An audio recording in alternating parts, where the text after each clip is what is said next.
North Korea's issued a series of threats and warnings aimed at South Korea and the United States. Now, while aggressive rhetoric out of Pyongyang's nothing new, it's been released with a certain level of intensity this week that's catching our attention.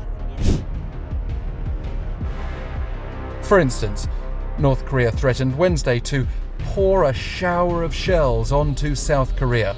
This was actually part of a delayed state media response to September's decision by the South's Constitutional Court to strike down a law banning the floating of balloons carrying anti-Pyongyang leaflets across the border into the north.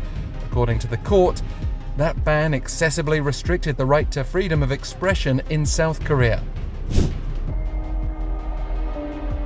But this is an issue that North Korea takes very seriously, viewing such leaflets as high-level psychological warfare and a de facto preemptive strike.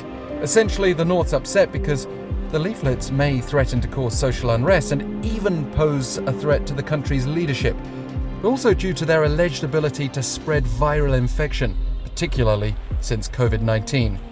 And these leaflet campaigns led by North Korean-defectors in the South have triggered several significant moments and flashpoints in recent years.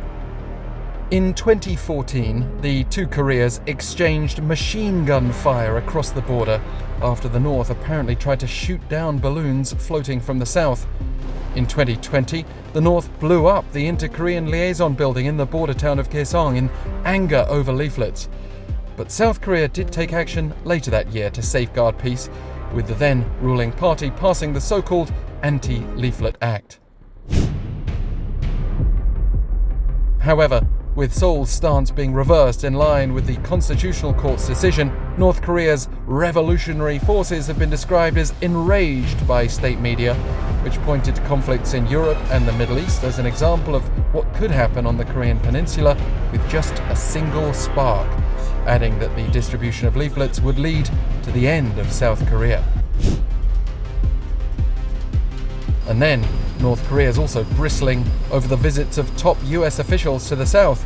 American Secretary of State Antony-Blinken arrived on the peninsula Wednesday to hold talks with his South Korean counterpart Park-Jin.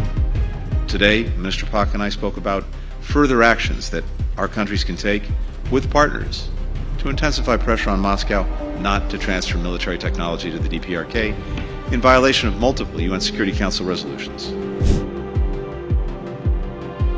With US Secretary of Defense Lloyd-Austin also due in Seoul next week, North Korean state media described these visits as a field inspection by warmongers to bring a new war cloud to the region, although it's apparently entirely up to the US whether or not a crisis will be created to hasten the end of America.